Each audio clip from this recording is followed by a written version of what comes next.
Hello everyone, welcome to Southern Wreaths.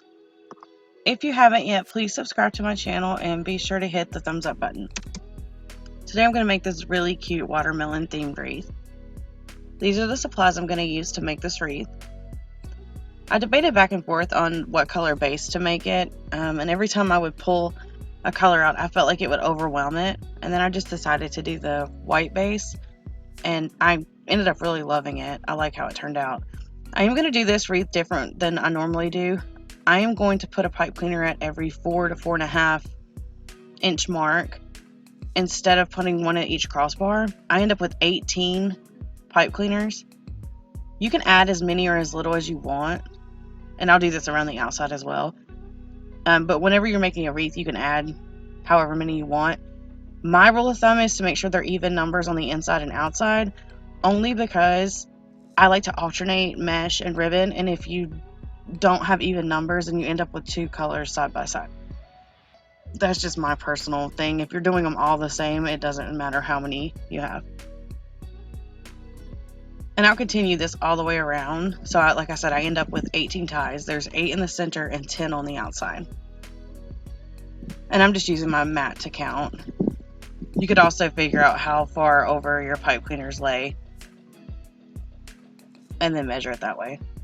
And I am twisting 3 times. I'm doing it pretty tight, but not so tight that it warps the frame. And this is what it looks like when it's done, just a basic pencil wreath. And now I'm just going to gather the end of my 21-inch mesh, and I'm going to zip tie it to a pipe cleaner that's at a crossbar, just so when I'm putting the zip tie through, it goes around the bar, the mesh, and the crossbar. This is just so it doesn't move around while you're making your poofs. And I do pull it as tight as I possibly can, and then I'll just trim everything away. I do like to push the excess mesh to the back before I trim it off, and this is just so it doesn't stick out. I'm going to use my mat to measure out 10-inch poofs, and even with the poofs you can make them as big or as small as you want. I usually do 10 to 12-inch poofs. And then I like to fluff each poof as I go along. And when I'm pulling the mesh, I have both edges tucked under, and my hand is in a C shape. See how I'm holding my hand right there? I grab it, I make sure the 2 ends are tucked under, and then just run my hand along it. And then where it ends is where I put into the pipe cleaner. And this for me is the easiest way to make the poof. And I'm only twisting 1.5 times because I'm going to add ribbon. Okay, so after I go around the outside, I push all the pipe cleaners out, and then I open up my inside pipe cleaners. This just makes your life easier when you're going around to do your poofs on the center. You don't want to grab one of the outside ones. I've done that before. And then I just pull the mesh into the closest pipe cleaner, and then I'm still just going to twist once because I'm going to open that back up at the end. So after I do that, I'll go around and finish doing all my poofs the exact same way as I did the outside. And then this very last one, I open the pipe cleaner that I originally pulled the mesh up to, and then just add that into it. So now it's a seamless circle. Everything's connected and nothing's crisscrossed funny.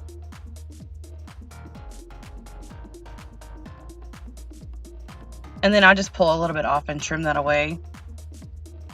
And then I like to spread the poofs apart and push the mesh through to the back, and then attach it that way.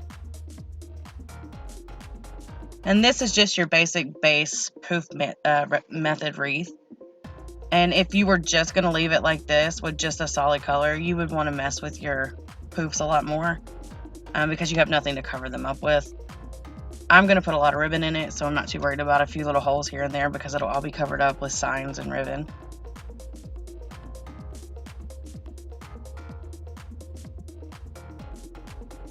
And you don't have to use zip ties, especially if it's your own personal wreath that you're going to hang up. You can just, have your pipe cleaner be the last one and just make sure you twist it really tight. But I sell mine and I just don't want them to come apart.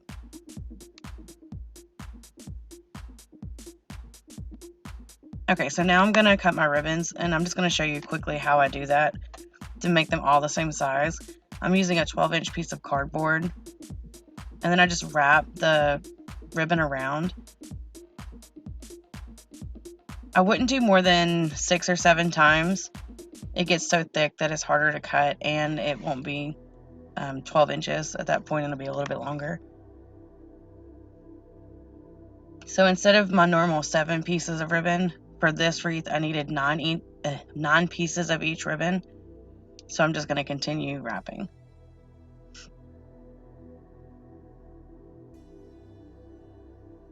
And you do want to smooth it out as you go. You'll probably want a harder piece of cardboard than what I have. My wreath. And then to add them into each pipe cleaner, I fold it in half to find the center. I crease it in the middle, like pinch it together, and then add that pinch into the pipe cleaner. I twist 3 times and then roll it down with my glue stick. You don't have to roll them down, that's just my personal preference. For the 1.5 inch ribbons, I cut at an angle, and for the 2.5 inch ribbons, I dovetailed the ends. One goes down. And then I'll just show you one more time how I do it. I fold it in half to find the crease, and then I pinch in the middle, kind of gathering it all together. And then I'm going to twist 3 times, and I do it pretty tightly. I don't want the ribbon to slide out when I pull on it. And then I just create my X. I try not to overlap the ribbon as much as possible because I want you to be able to see all of it.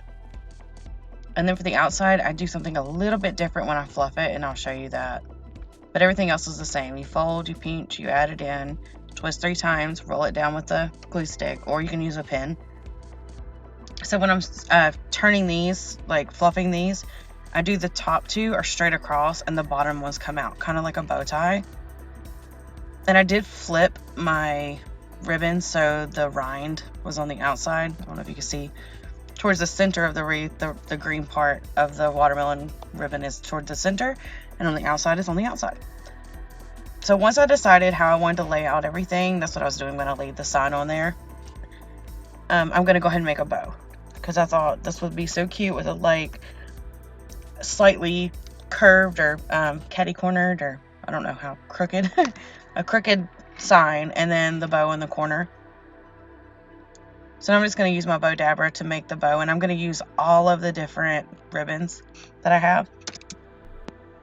I'm going to start with the red on the base, and now I'm just making my first 2 loops and making sure that they're the same length on either side, and then I can just do the rest of the loops based off of those 2 bottom ones. I'm going to do 3 on each side, and then I trim it away. I am twisting in the middle each time I pull the ribbon through. I twist it away from myself. See, twisting. I do 3 of the watermelon loops, 3 of the red loops, the 2.5 inch ribbons.